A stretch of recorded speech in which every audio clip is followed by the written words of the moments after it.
Zapraszam Państwa do dzisiejszej prezentacji, którą poprowadzi w części finansowej wiceprezes Rafał Kozłowski, w części dotyczącej działalności Marek Panek. Zapraszam pana prezesa Marka Panka do prezentacji działalności grupy za pierwsze 9 miesięcy 2020 roku. Zapraszam.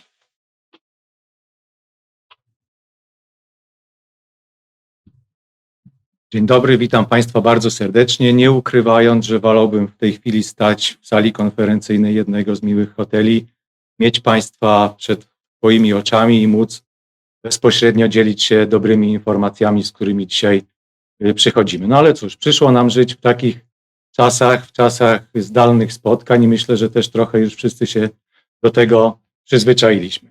Fakt, że spotykamy się zdalnie, nie zmienia dzisiaj tego, że przychodzimy w bardzo dobrych nastrojach i te nastroje spowodowane są tym, co osiągnęliśmy w pierwszych 3 kwartałach tego roku. Widzicie Państwo, że nasze wyniki finansowe za pierwsze 3 kwartały 2020 są bardzo dobre. Zanotowaliśmy praktycznie wzrosty we wszystkich parametrach finansowych i to wzrosty takie znaczące, kilkunastoprocentowe, począwszy od wzrostu przychodów poprzez zysk operacyjny do wzrostu zysku netto do ponad 300 milionów i to był wzrost 12%. Myślę, że to są powody do dużego zadowolenia i myślę, że Państwo tą radość z nami również dzielicie, zważywszy, że działamy w bardzo trudnych czasach. Wszyscy wiemy, co dzieje się wokoło, że mamy do czynienia z pandemią i myślę, że jak w kwietniu byśmy sobie marzyli o takich wynikach, to jakby ktoś nam powiedział, że po 3 kwartałach takie właśnie wyniki zanotujemy, no to troszeczkę z dystansem byśmy patrzyli, chociaż oczywiście zawsze jesteśmy optymistami i byśmy w to wierzyli, ale z pewną dozą ostrożności. Dzisiaj cieszymy się, że takie wyniki możemy pokazać i tutaj myślę, że pomogło nam w tym to, że działamy w branży informatycznej, branży, która troszeczkę oparła się tej pandemii, branży, która niezależnie od tego, czy mamy pandemię, czy nie, jest potrzebna i dostarcza rozwiązania, które są potrzebne naszym klientom. Dodatkowo warto podkreślić fakt, że koncentrujemy się na własnym oprogramowaniu. To też jest bardzo ważne, dlatego że daje nam jakby taki zdrowy, solidny strumień przychodów z maintenance'u, z modyfikacji i z rozwoju naszych produktów.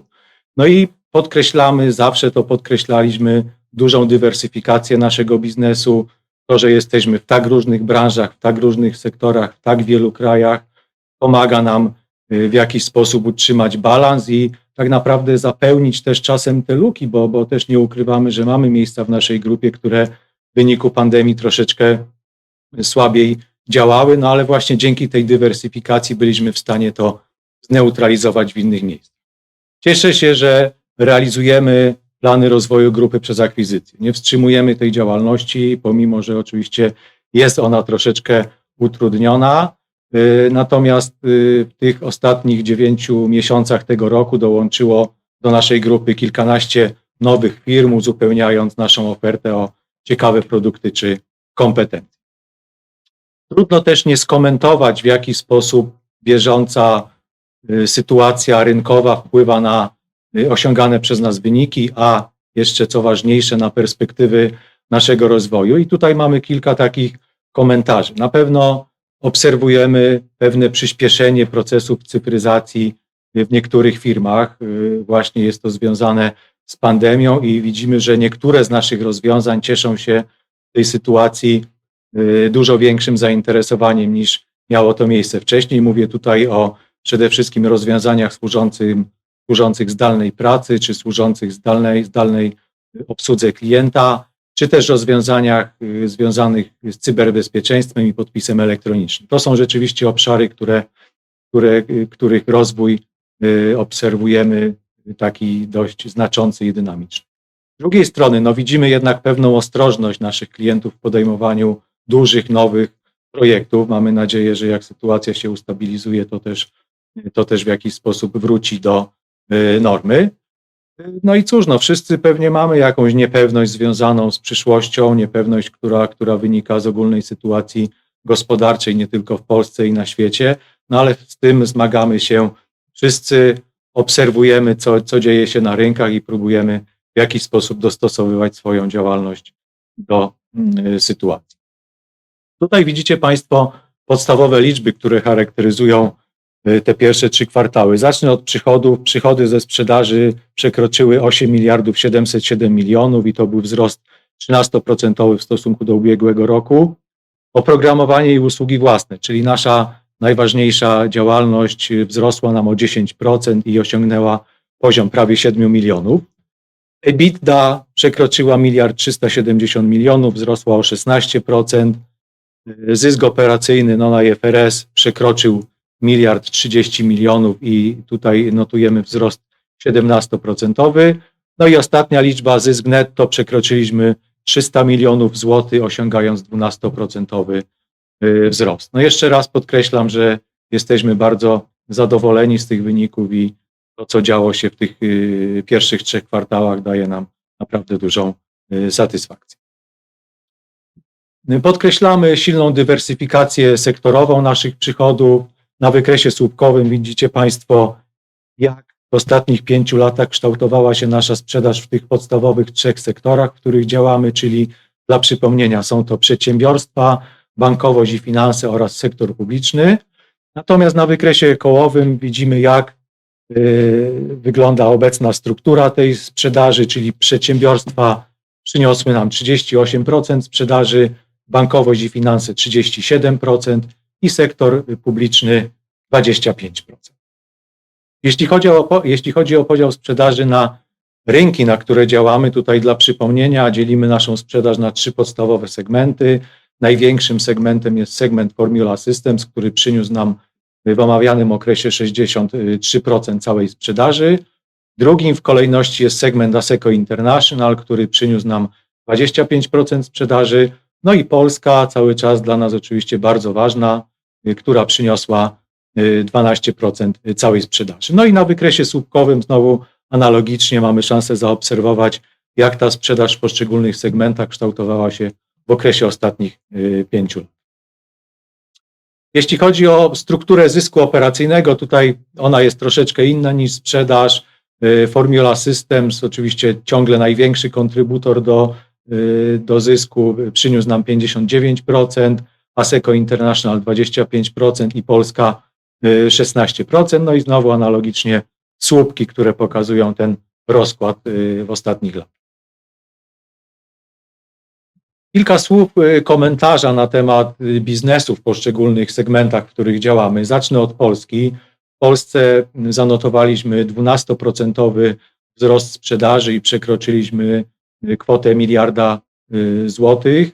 I tutaj na pewno warte skomentowania są następujące rzeczy. Zanotowaliśmy taki znaczący wzrost przychodów w sektorze publicznym w Polsce. To jest wynikiem i konsekwencją dużych, długoterminowych, długoletnich projektów, które podpisaliśmy w 2019 roku i na początku 2020 roku. W tej chwili je realizujemy. Bardzo ciekawe również projekty i duże wzrosty zanotowaliśmy w sektorze utilities. Mówię tutaj o energetyce i o gazownictwie, gdzie oprócz standardowych projektów utrzymaniowych naszych rozwiązań mamy nowe projekty, między innymi w Tauronie, między innymi w PGNiG, będę o tym szerzej później mówił. No i to, co nas cieszy równie dobrze, to jest wzrost sprzedaży w usługach bezpieczeństwa i zaufania. To są te rozwiązania, które właśnie cieszą się szczególnym zainteresowaniem w dobie pandemii. Tutaj notowaliśmy takie solidne 30% nawet wzrosty sprzedaży. Jeśli chodzi o Formula Systems, tutaj widzicie Państwo 14% wzrost sprzedaży w tym segmencie i tutaj można powiedzieć, że wszystkie spółki z grupy Formula radzą sobie bardzo dobrze, notując takie fajne dwucyfrowe wzrosty sprzedaży. To są częściowo wzrosty organiczne, częściowo związane ze zrealizowanymi przejęciami. Tutaj też nie można ukrywać faktu, że pomogły nam w tych kwartałach ostatnich różnice kursowe, bo mniej więcej 1/3 tego wzrostu wynika właśnie z dodatnich różnic kursowych. No i na koniec segment Asseco International, który wzrósł o 9% i tutaj podkreślamy też kilka elementów, przede wszystkim Asseco Southeastern Europe, jeśli mieliście Państwo okazję uczestniczyć w konferencji Piotra Jeleńskiego, to wiecie, skąd te wzrosty pochodzą. Ja podkreślę tylko bardzo dobrą sytuację w obszarze płatności. To jest obszar pod takim szczególnym nadzorem i to jest takie oczko w głowie Piotra i naprawdę dużą wagę przykłada do rozwoju właśnie w tym obszarze i to się znakomicie udaje. No i też mieliśmy fajne wzrosty sprzedaży w naszych spółkach w Hiszpanii, w Danii.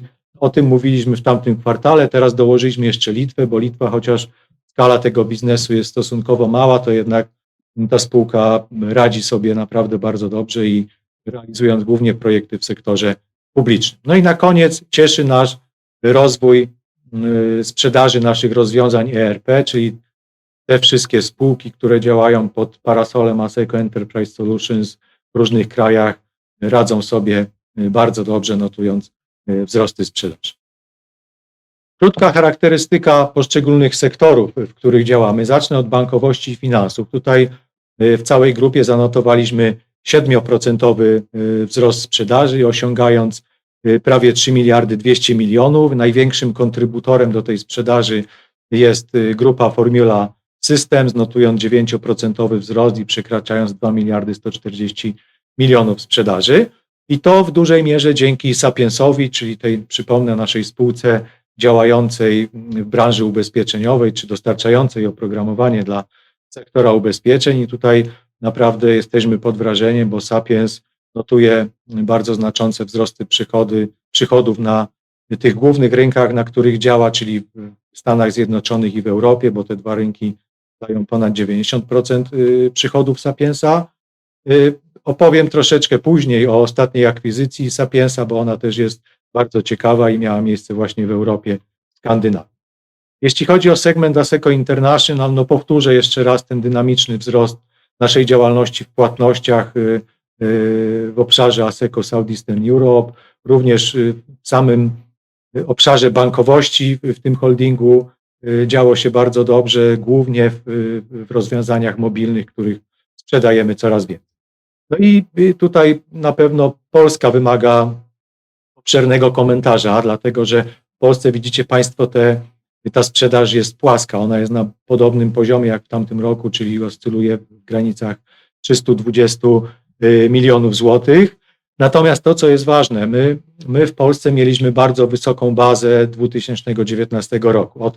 O tym musimy pamiętać, bo to był rok szczególny dla naszej bankowości, gdzie realizowaliśmy bardzo dużo zmian wynikających z dostosowania systemów do zmian w przepisach i rzeczywiście poprzeczkę wywindowaliśmy na poziom bardzo wysoki i teraz nie jest łatwo go przeskoczyć. Natomiast fakt, że jesteśmy na podobnym poziomie, to jest dla nas bardzo satysfakcjonujący. Podkreślam naszą tutaj ekspansję międzynarodową i fakt, że naprawdę bardzo skutecznie zaczynamy eksportować nasze polskie produkty i mamy tutaj coraz więcej projektów w tym zakresie. Przypomnę, że podpisaliśmy czy stworzyliśmy spółkę joint venture z niemiecką spółką Adesso i ta spółka ma coraz więcej prospektów sprzedażowych, coraz więcej rozmów handlowych prowadzimy i mam nadzieję, że one wkrótce przełożą się na prawdziwe projekty, chociaż musimy być cierpliwi, bo te procesy sprzedażowe w Niemczech, zwłaszcza jeśli chodzi o systemy korowe, są naprawdę długie, poprzedzone długimi rozmowami, warsztatami, prezentacjami itd., ale cieszymy się, bo odbiór tego, co pokazujemy, jest bardzo dobry i naprawdę liczymy, że jakieś projekty będziemy mogli tam wygrać. Jeśli chodzi o sektor przedsiębiorstw, w całej grupie przekroczyliśmy 3 miliardy 350 milionów i to był 14% wzrost sprzedaży. Tradycyjnie największy kontrybutor Formula Systems przekroczył 2 miliardy 100 milionów i urósł o 12%. I tutaj to głównie dzięki Matrixowi IT i Magicowi, czyli firmach, które dużą część swojej działalności prowadzą właśnie w sektorze przedsiębiorstw. Ja mówiłem przy okazji wyników za drugi kwartał, nawet za pierwszy kwartał, zaobserwowaliśmy w Matrixie szczególnie bardzo wzmożoną sprzedaż rozwiązań służących pracy zdalnej i zdalnej obsłudze klientów i tutaj naprawdę, zwłaszcza na początku drugiego kwartału, bardzo znacząco nakręciło to sprzedaż Matrixa. Jeśli chodzi o Asseco International, podkreślamy poprawę sprzedaży w Asseco Spain, taką znaczącą, co też było wynikiem dostawy rozwiązań do pracy zdalnej. Bardzo dobrze również w obszarze przedsiębiorstw działało Asseco Southeastern Europe. No i cieszymy się i podkreślamy to, nasze spółki ERP-owe w tych trudnych czasach radzą sobie również bardzo dobrze. Jeśli chodzi o Polskę, znowu komentarz, bo znowu widzicie Państwo, że ta sprzedaż jest płaska, plus 2% i sprzedaż w okolicach 220 milionów złotych. I tutaj zaobserwowaliśmy taki znaczący wzrost przychodów w sektorze utilities. Mam tutaj na myśli energetykę i gazownictwo.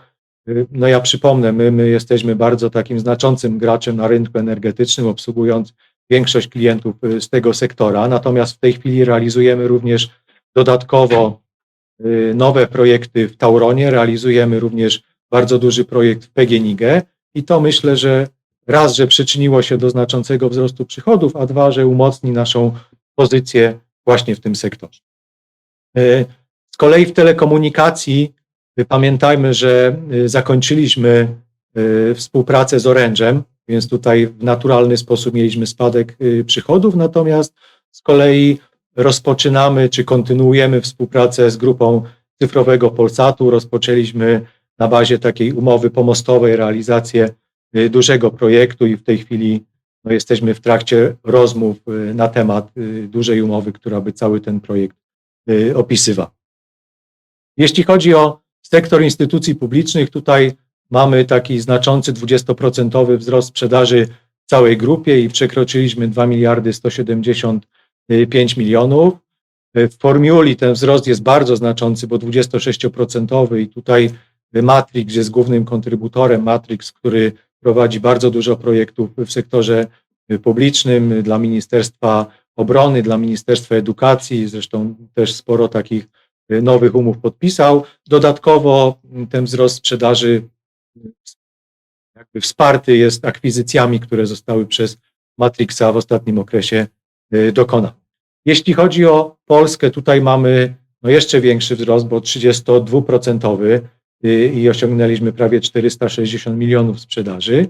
I to jest efekt naszych takich długoterminowych umów, które zawarliśmy w ubiegłym roku i również na początku tego roku. Tutaj dla przykładu wymienię znaczących naszych klientów NFZ, ZUS, KRUS, ARIMR. To są wszystko miejsca, gdzie podpisaliśmy nowe wieloletnie umowy, które zapewniły nam strumień przychodów nie tylko na ten rok, ale również na przyszłe lata.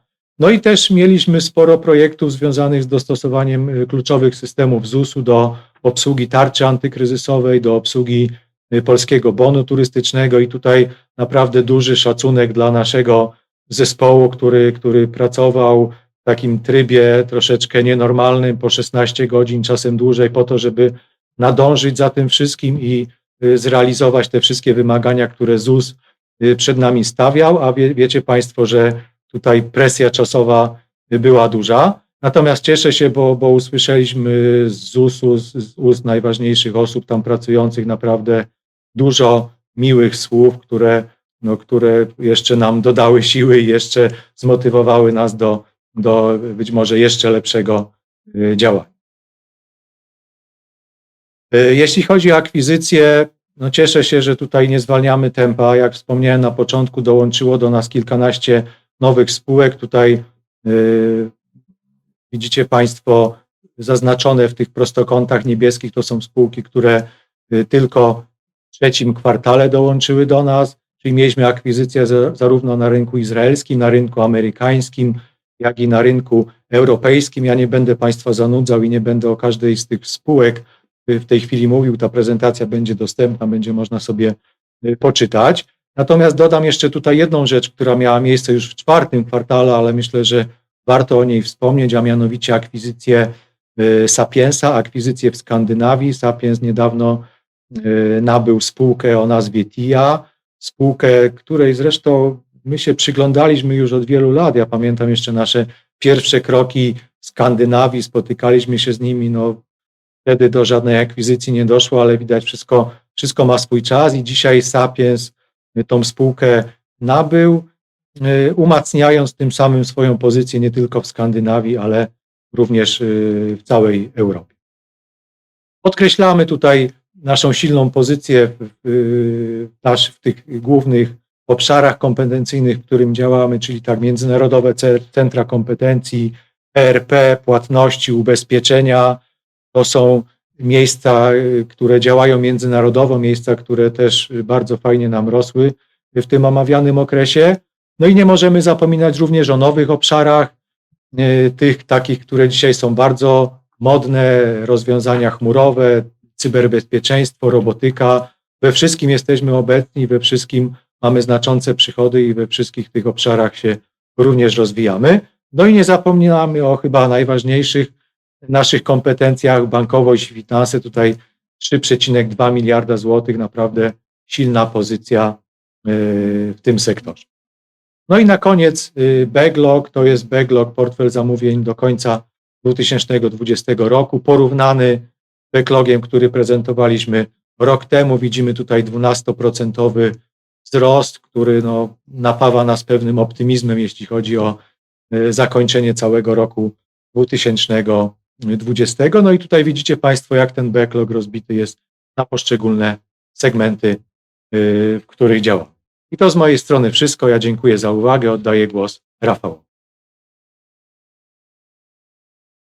Dziękuję bardzo, Marku. Dzień dobry, witam Państwa. Teraz poświęcimy kilka slajdów sytuacji finansowej grupy kapitałowej ASECO. Zaczynamy od pierwszego, prezentującego przychody i wyniki za pierwsze 3 kwartały narastające oraz za sam trzeci kwartał. I tak jak widzicie Państwo, 8 miliardów 707 milionów to są przychody za 3 kwartały, 13% wzrost rok do roku i niecałe 3 miliardy za sam trzeci kwartał, 7% wzrost rok do roku, zysk z działalności operacyjnej 853 miliony złotych, to jest 19% wzrost rok do roku i to jest 300 milionów złotych zysku z działalności operacyjnej za sam trzeci kwartał 2020 roku. Rentowność operacyjna po 3 kwartałach jest niecałe 10%, dokładnie 9,8%. Ten slajd prezentuje trochę więcej liczb, natomiast to, co ważne, to oczywiście sam dół, czyli zysk netto przypisany akcjonariuszom jednostki dominującej 268 milionów złotych, 12% rok do roku i bardzo dobry trzeci kwartał, blisko 91 milionów złotych zysku netto. Jak widzicie, efektywna stawka podatkowa to jest 22% po 3 kwartałach bieżącego roku i to jest taka sama efektywna stopa podatkowa jak w roku poprzednim za ten sam okres. Prezentujemy tutaj dane także rachunku wyników, ale w rozbiciu na nasze segmenty działalności. O tych segmentach dość sporo już mówił Marek przy poprzednich slajdach, natomiast ja bym 2 słowa powiedział dokładnie o segmencie ASECO Poland. Proszę zwrócić uwagę, bardzo znaczący wzrost przychodów, 1,3 miliarda złotych za pierwsze 3 kwartały, w tamtym roku było to 894 miliony złotych. Samo ASECO Poland bardzo ładnie rośnie, ale także jesteśmy zadowoleni z ASECO Data Systems i to dużo bardziej widać na samym poziomie zysku operacyjnego. Zwróćcie uwagę Państwo, 34 miliony versus 22 miliony w tamtym roku. Tutaj szczególnie cieszy nas ten segment podpisu elektronicznego. Bardzo dobrze to wygląda po 3 kwartałach. Także chciałem przypomnieć o tym, że w tamtym roku mieliśmy w trzecim kwartale w ASECO Data Systems zarejestrowaną taką rezerwę utworzoną na kary dla Urzędu Skarbowego 6,2 miliona złotych. To by należało dodać, ale pomimo tego ten wzrost jest bardzo dobry. No i sama sytuacja w ASECO Poland, 117 milionów złotych zysku operacyjnego versus 97 w tamtym roku. Podsumowując segment ASECO Poland, jesteśmy z niego bardzo zadowoleni. Backlog, który był prezentowany na poprzednim, kilka slajdów wcześniej, pokazuje także bardzo dobre oczekiwania względem samego 4 kwartału i całego roku. Segment Formula Systems, 5,5 miliarda złotych blisko, 4,822 miliony w tamtym roku. Widzimy tutaj zauważalny wzrost i o tym też już mówiliśmy i w czasie poprzednich kwartałów i w tym Marek powtarzał. Tutaj zarówno i Matrix i Magic bardzo ładnie rosną, ale Sapiens International, zwróćcie uwagę, 1,106 milionów po 3 kwartałach i wynik operacyjny 191 milionów, gdzie w tamtym roku było 147,5 miliona złotych. Segment Asseco International po 3 kwartałach widzimy niecałe 200 milionów więcej niż w roku poprzednim. Wynik to jest 263 miliony złotych, także zauważalnie lepszy niż w roku poprzednim.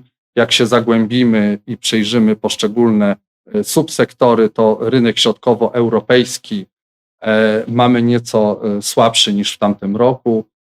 Głównie to jest za sprawą samego 3 kwartału. Myśmy to komentowali i sygnalizowali. Jest to związane z administracją publiczną, z tym rynkiem. Po zmianie rządu na Słowacji część projektów została zatrzymana. Nowe projekty jeszcze się nie pojawiły, ale myślimy, że to wszystko ulegnie zmianie i wrócimy tutaj do takiej normalnej sytuacji, więc obserwujmy kolejne kwartały. Rynek południowo-wschodniej Europy, Piotr Jeleński prezentował wyniki, bardzo dobre są te wyniki, 104 miliony blisko złotych po 3 kwartałach versus 77 milionów w tamtym roku, zauważalny wzrost i to, co szczególnie zasługuje na uwagę, to to, że ten wzrost dotyczy właściwie każdego segmentu działalności Asseco Southeastern Europe. Rynek zachodnioeuropejski, 33 miliony zysk operacyjny, w tamtym roku 41 milionów. No i tutaj też, już to mówiliśmy po drugim kwartale, trzeba pamiętać, że rynek ten składa się z kilku spółek, między innymi Asseco PST, spółki, która działa w sektorze bankowym na rynku portugalskim i afrykańskim. Tamten rok był takim najlepszym rokiem w historii tej spółki, więc to jest taki trudny do pobicia punkt odniesienia. W tym roku właściwie nie widzimy takich spektakularnych nowych projektów w tej spółce, ale wyniki są cały czas bardzo dobre, jesteśmy z nich w sumie zadowoleni. No i cała grupa, te przychody, które już żeśmy pokazywali, 8 miliardów 707 milionów złotych versus 7 miliardów 730 milionów, czyli blisko miliard złotych więcej w przychodach w ciągu tych 3 kwartałów obecnego roku, porównując do poprzedniego roku. Cashowość, czyli zamienianie naszych dochodów w gotówkę, wygląda też bardzo dobrze po 3 kwartałach, 120%. Trzeba powiedzieć, że to jest bardzo dobry rezultat. Takim benchmarkiem dla nas, punktem odniesienia jest 100%. I widzimy w poszczególnych segmentach zarówno Formula System 130%, segment International 120% i nieco mniej, ale to też jest bardzo dobry rezultat jak na tą porę roku, 82% w segmencie Asseco Poland. Tutaj trzeba pamiętać, że wzrosty przychodów i wzrosty biznesu w administracji publicznej pociągają za sobą pewną konsekwencję naturalną, czyli angażowanie kapitału obrotowego w zwiększanie przychodów, zwiększanie skali biznesu i to też ma miejsce, czyli część pieniędzy jest cały czas zamrożone w bądź to doszacowaniach MSR-owych, bądź należnościach po prostu i mamy nadzieję, że w kolejnych kwartałach będzie się to zamieniać w pieniądz, w cash i w ten sposób ten wskaźnik konwersji w kolejnych kwartałach będzie już wyglądał lepiej. Same środki pieniężne na koniec kwartału, czyli na 30 września, to jest blisko 2 miliardy 400 milionów w skali całej grupy. Gotówka netto to jest 1,5 miliarda. No i kapitał operacyjny netto, czyli wszystkie krótkoterminowe aktywa minus zobowiązania, to jest 2 miliardy 141 milionów. Można powiedzieć bardzo bezpieczna, zdrowa pozycja i gotówkowa, i kapitału operacyjnego. No i jakbyśmy sobie prześledzili, już nie będę czytał tych wszystkich liczb do sprawdzenia, poszczególne sektory, to widzimy, że właściwie nie ma sektoru, w którym ta sytuacja wyglądałaby inaczej, co też nas bardzo cieszy. No, Marek już wspominał, jakbyśmy próbowali powiedzieć, jak będzie wyglądać sytuacja spółki, cofając się do marca tego roku. Pewnie nie bylibyśmy tak optymistyczni w szacowaniu, jakie to są kwoty, choćby te, które tutaj widzimy, więc jesteśmy rzeczywiście z tego super zadowoleni. To tyle, jeśli chodzi o część finansową. Bardzo dziękuję. Przekazuję głos Arturowi Wizie, poprowadzi sesję Q&A. Dziękuję bardzo dla Marka i dla Rafała za prowadzenie do wyników i przedstawienie działalności. Czekamy na Państwa pytania. Można pytania zadawać w panelu zarówno na urządzeniach mobilnych, jak i na komputerach. Jest panel dostępny poniżej z boku. Mam pierwsze pytanie dotyczące projektów akwizycyjnych w grupie. I jak wyglądają w tej chwili projekty akwizycyjne w grupie? Zapraszam Marka Panka. Tak, myślałem, że to będzie pytanie do mnie, ponieważ to jest działka, którą ja się zajmuję w ASECO. No tak jak wspomniałem w czasie prezentacji, my nie zatrzymaliśmy się w tych działaniach. Rozmawiamy z wieloma firmami, podejmujemy wiele procesów akwizycyjnych. No nie muszę Państwu powiedzieć, że to troszkę nie jest to samo, jednak nic nie zastąpi budowania relacji, zwłaszcza z nowymi firmami w trakcie bezpośrednich spotkań, no ale jakoś musimy sobie tutaj radzić i no muszę Państwu powiedzieć, że tych rozmów prowadzimy naprawdę dużo, również na rynku polskim, bo okazuje się, że są jeszcze ciekawe firmy, które pasowałyby do naszego portfela, firmy, które pasowałyby produktowo czy kompetencyjnie do tego, co już dzisiaj w ASECO mamy. To nie są jeszcze takie tematy, które zakończymy, no w cudzysłowie, jutro czy pojutrze, natomiast cieszę się, bo te rozmowy są takie naprawdę pozytywne i mam wrażenie, że coś z tego może być i że przyjdziemy do Państwa z jakimiś tutaj ciekawymi informacjami. Jedno pytanie dotyczy bardzo dobrych wyników ASECO Data Systems. Rzeczywiście, dlatego podkreśliłem to na swojej prezentacji.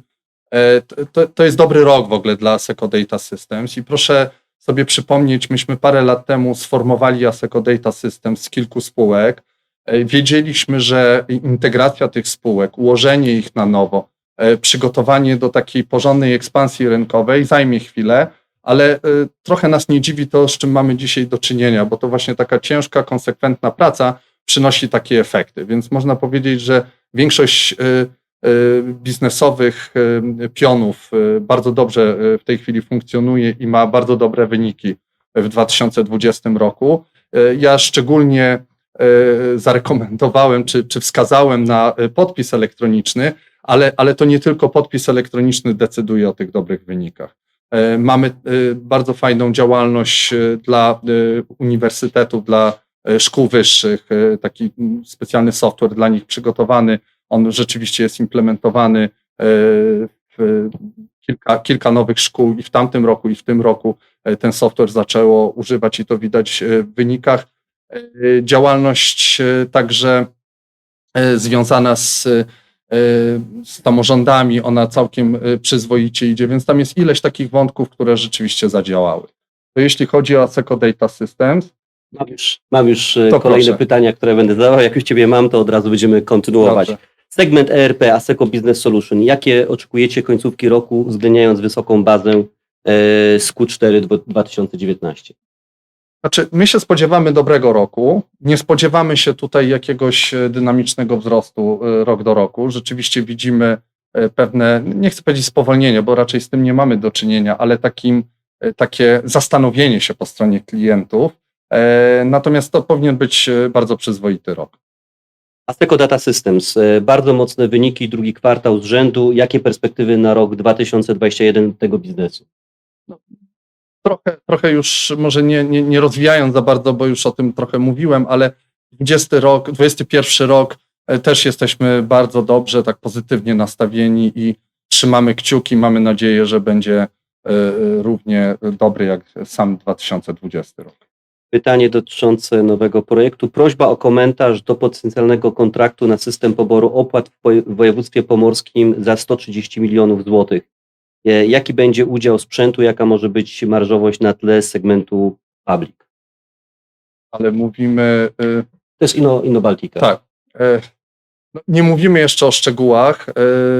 Jeszcze jesteśmy cały czas w takiej fazie formalizowania tego kontraktu, więc nie chcemy jeszcze ujawniać wszystkich szczegółów. Natomiast rzeczywiście liczymy na ten projekt. On jest dla nas ciekawym takim przedłużeniem całej tej drogi związanej z digitalizacją miast i tak naprawdę takim wdrożeniem takiego systemu, który od kilku lat budujemy do rozliczania opłat. Mamy zamiar zarobić na tym projekcie. Oczywiście tam jest dość spory udział sprzętu, ale też jest duży udział usług i właśnie usług programistycznych. Kolejne pytanie. Jak wstępnie wygląda backlog na 2021 rok? Jeszcze takiej informacji nie podajemy. Tak naprawdę w pełni tą informację podamy po publikacji wyników za rok 2020, czyli gdzieś w marcu. Natomiast tak jak patrzymy sobie wstępnie na 2021 rok, no to różnie wygląda w różnych branżach, w różnych miejscach. U niektórych klientów jakby niewiele się zmienia i widzimy podobne dynamiki i oczekiwania, jak mieliśmy do czynienia w tym roku. Natomiast w niektórych miejscach widzimy lekkie, nawet nie tyle spowolnienie, co takie znowu zatrzymanie się, zastanowienie, więc będziemy obserwować uważnie, czego tu możemy oczekiwać. Mamy pytanie, które bardziej uszczegóławia to, już częściowo na to odpowiedziałeś, jak wyglądają perspektywy na 2021, przede wszystkim w publiku i bankowości. Czy widać w którychś segmentach spadek popytu? Znaczy, zacznijmy od administracji publicznej. Tutaj mamy do czynienia z kilkoma takimi trendami. Trochę komentowałem, bo znowu pytanie można rozważać w kontekście naszej całej grupy, można rozważać w kontekście rynku polskiego. W kontekście grupy 2 słowa powiedziałem na temat rynku słowackiego, gdzie mamy tak najwięcej z administracji publicznej, oprócz Formuli oczywiście. W samej Formuli i na rynku izraelskim ten popyt na razie nie spada, wręcz są podtrzymywane takie zapowiedzi i zainteresowanie klientów administracji publicznej usługami związanymi z digitalizacją, z tym wszystkim, co uległo przyspieszeniu w pandemii. Natomiast w samej Polsce pamiętamy o tym, że mamy podpisane dość sporo umów, o czym mówiliśmy od roku 2019. Te umowy realizujemy, więc to jest dla nas backlog i to po prostu normalnie musimy dostarczać.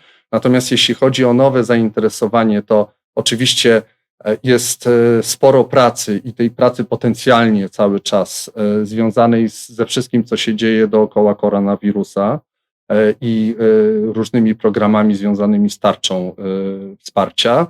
Natomiast są takie miejsca, gdzie rzeczywiście widzimy nie tyle spowolnienie zainteresowania, bo to akurat tego nie widzimy, ale widzimy jakby taką sytuację, w której klienci trochę wolniej odbierają od nas nasze produkty. To jest naturalnie związane z utrudnieniami pracy zdalnej i z tym trzeba się liczyć. I to już się trzeba liczyć w tym roku, jak i w przyszłym roku. Kolejne pytanie, częściowo już na to wspomnieliśmy, ale jest bardziej o szczegóły. Czy kontrakt z cyfrowym Polsatem jest już realizowany w docelowej skali? No mamy nadzieję, że nie. To znaczy liczymy na więcej, ale tak naprawdę chcę powiedzieć, że tych potrzeb, i o tym mówiliśmy od bardzo dawna, potrzeb jest naprawdę bardzo, bardzo sporo, ale nie dlatego, że tam czegoś brakuje, tylko wręcz przeciwnie, to jest bardzo nowoczesny podmiot, on tak naprawdę sięga po najbardziej nowoczesne rozwiązania i my chcemy brać udział we wdrażaniu tych rozwiązań u tego klienta. Dzisiaj się koncentrujemy na podpisaniu tej podstawowej umowy, o której mówiliśmy. Naprawdę już jesteśmy na finiszu. Jak to się uda zrobić, no to pewnie kolejne tematy będą przedmiotem kolejnych rozmów. Czy dobre wyniki w 2020 dają szansę na wypłatę wyższej rok do roku dywidendy?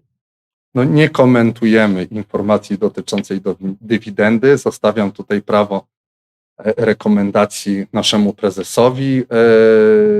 No ale Państwo znacie nas. Tutaj my jakby jesteśmy dość przewidywalni. Wyniki są jakie są, ale tyle chyba na ten temat. Tak. Czy spodziewacie się utrzymania podobnej generacji gotówki w 2021, jak to jest w 2020? Tak się spodziewamy. Natomiast to, co komentowałem po pierwszym kwartale tego roku, my cały czas bardzo ostrożnie patrzymy w przyszłość.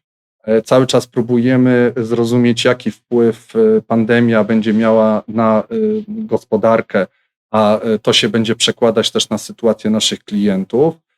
Do dzisiaj nie widzimy zauważalnej różnicy w przepływach gotówkowych, w takiej zdolności naszej do ściągania należności.